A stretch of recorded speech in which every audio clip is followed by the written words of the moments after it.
Hi, everyone. This is Hannah Barrett, and I am here to talk to you about prompt number 2.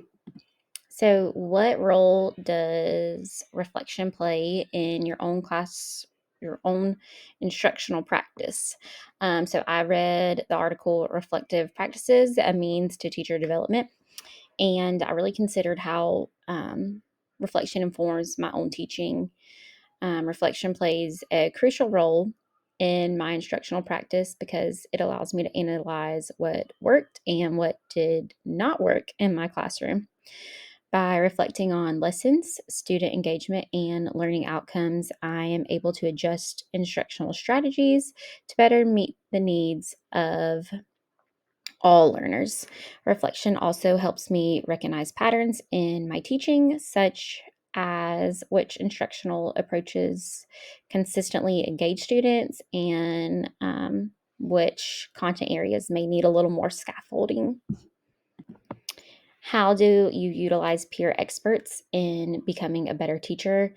Peer experts have been essential in my growth as a teacher.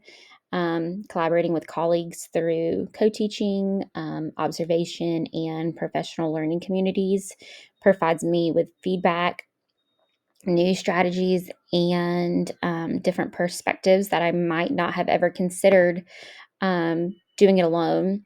I've found that discussing lesson plans and student responses with other teachers allows me to really refine my instructional approach and adopt best practices more effectively.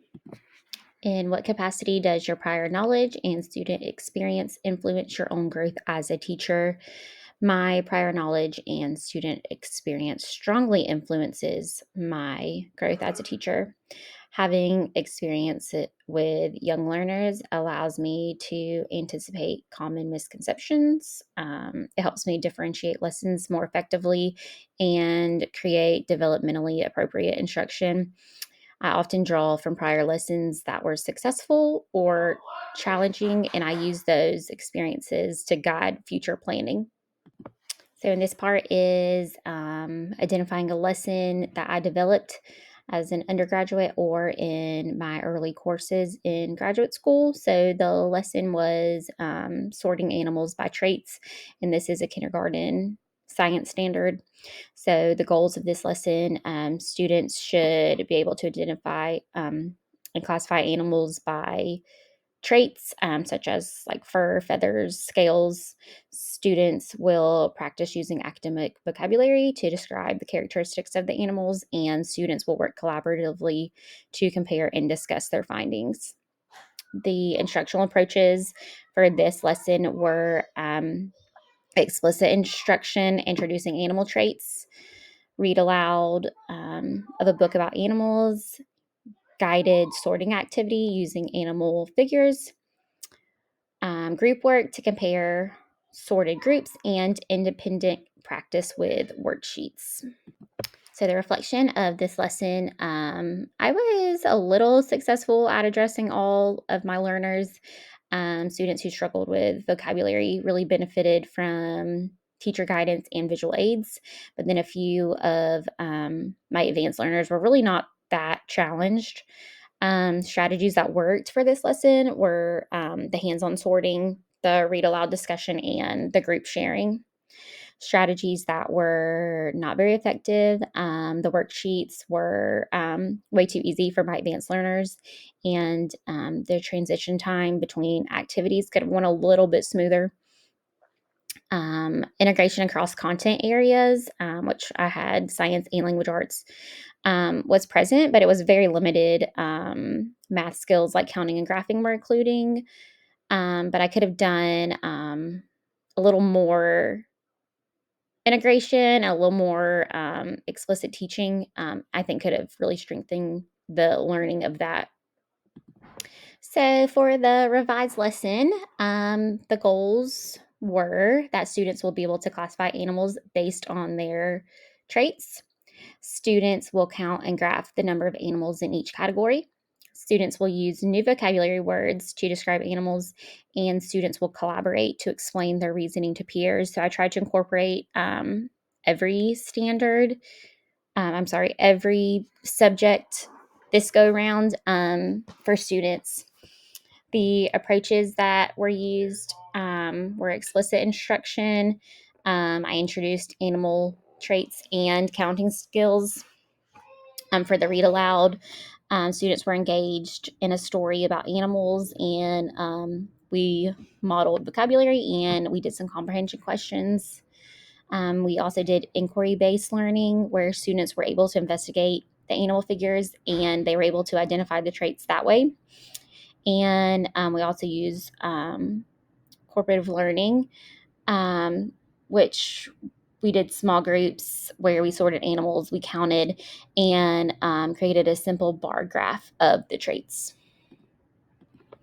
Also, in the revised lesson, I used different differentiation strategies. So, for the emerging learners, they used picture cards and sentence stems and guided group support.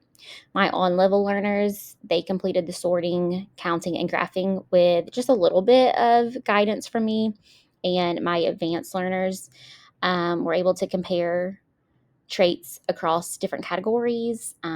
We discussed habitats and we made predictions about other animals that um, were not present at the time.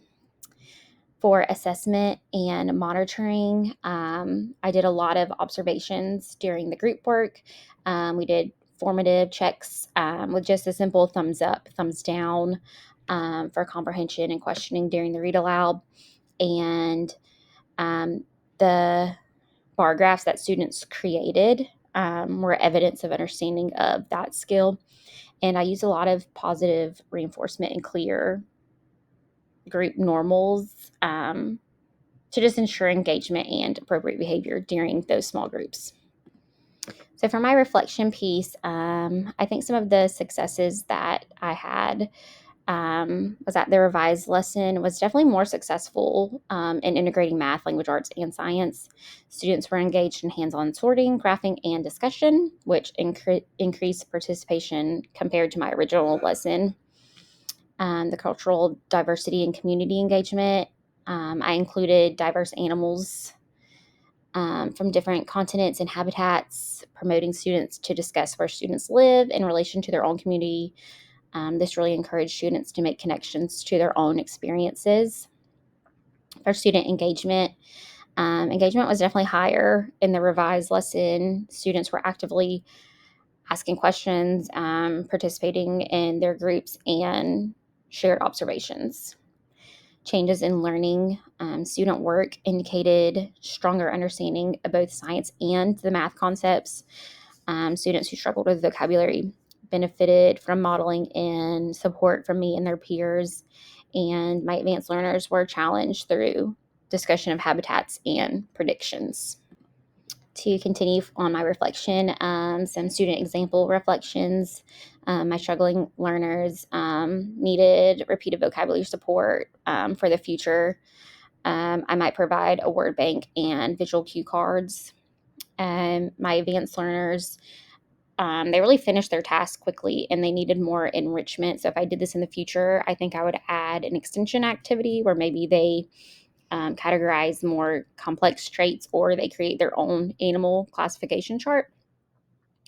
For integration and inclusivity for future lessons, I think they can include more culturally diverse examples of animals and habitats to connect learning to students' lives and incorporating student choice in data, um, like letting them choose how they want to present their data would increase engagement and accommodate different learning styles.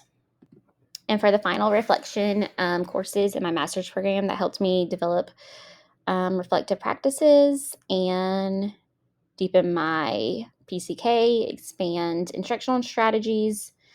Um, I really gained confidence in integrating multiple content areas, differentiating and utilizing peer feedback. What strengthened my teaching is the explicit instruction on differentiation and assessment strategies, opportunities to collaborate with peers and analyze student work samples, exposure to research, based instructional approaches such as inquiry, cooperative learning, and read aloud strategies. I think something that could have been improved, maybe just more guided practice with technology learning, technology integration to enhance learning. Um, Additional strategies for culturally responsive teaching beyond lesson content, and maybe just more opportunities to observe and practice integrating multiple content areas into a real classroom setting. Um, and then the final piece is my references, which is the article that I read. Thank you.